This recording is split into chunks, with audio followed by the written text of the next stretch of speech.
Now, we are joined by Sultan Mohammad Zakaria, Joint Convener and International Affairs Secretary, National Citizen Party. The NCP has joined us from Noakhali to share his views about the preparations of elections in Bangladesh and party situation.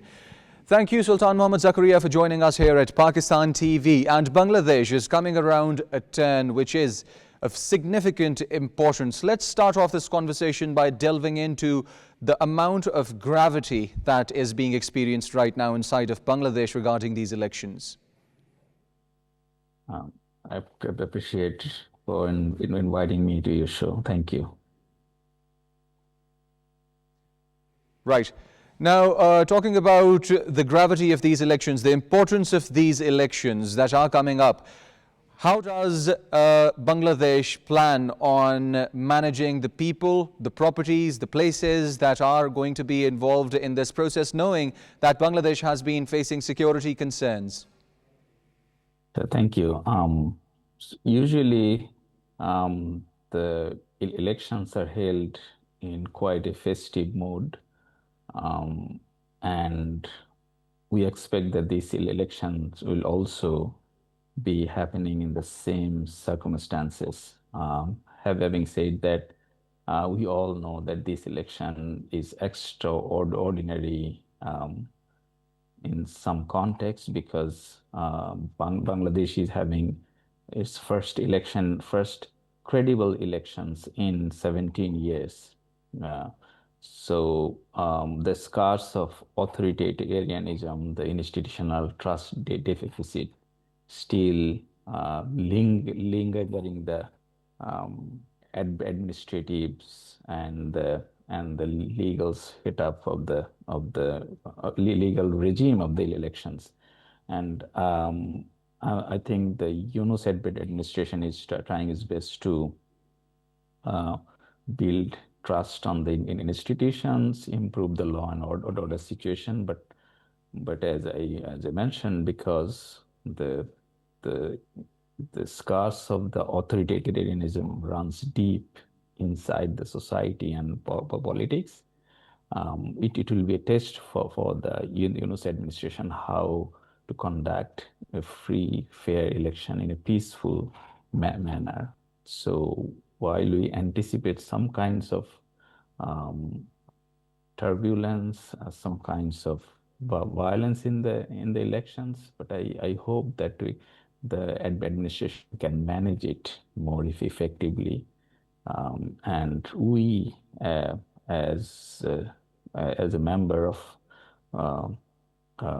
the new political settlement, NCP will do their part to support this transition process. We have been helping that administration as best as we can. And I think with all the supports from our friends, from our stakeholders in the process, the election will pass peacefully and, of course, in a free, fair, and credible manner.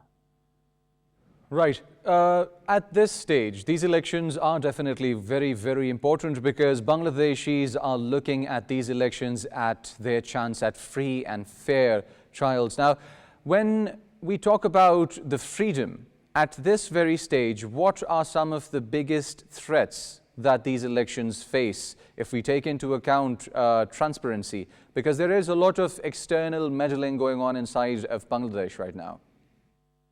Absolutely, you are spot on. I think if we are more specific, I think the cross-border attempts, especially the sympathizer of the deposed regime, including Sheikh Hasina herself, are being refused in India from her comfort in New Delhi. She's still trying to stir up problem in Bangladesh.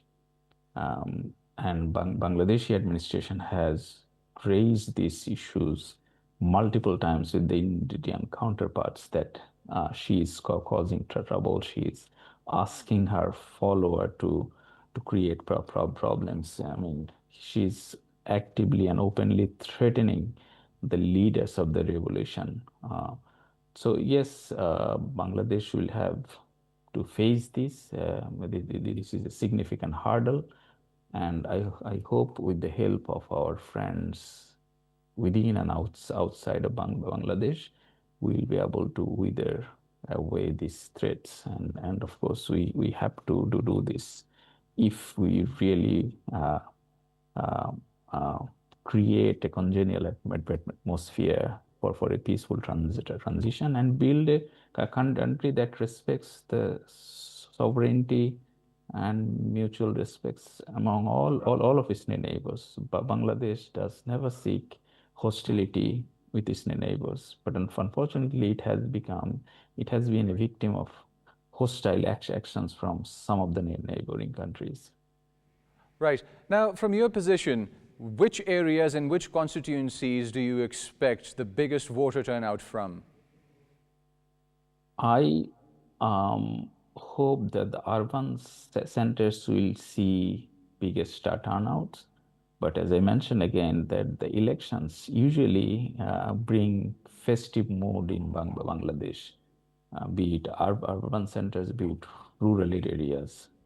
So I suppose the turnout won't be much different between urban and rural areas. Maybe a few percentage here and there, and then I think that Dhaka, Chittagong, and other major urban centers will draw a large number of voters in the polling centers. Right. Now, under Modi's protection, Sheikh Hasina is still trying to, as you mentioned, meddle with internal affairs of Bangladesh. How detrimental could her actions be to the wider region's peace? Absolutely detrimental, and I think I am quite surprised and taken aback how Indian authorities still allow not only Sheikh Hasina but large number of her cronies who uh, who created havoc in Bangladesh in July and August 2024, who plundered billions of dollars from Bangladeshi banking system. And all these looters, plunderers, and criminal gangs are being refused by the Indian administration.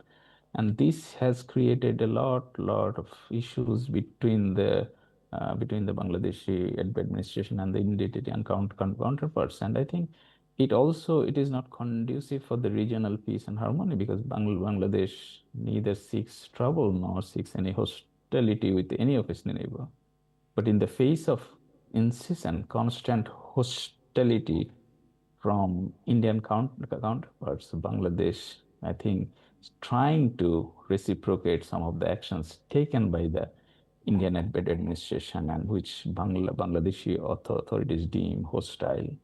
And this is not helping the regional peace and stability in any way. Right. Now, taking into account the diplomatic strata, what type of a parliament are you expecting? A mandate that is clear, or a fragmented parliament?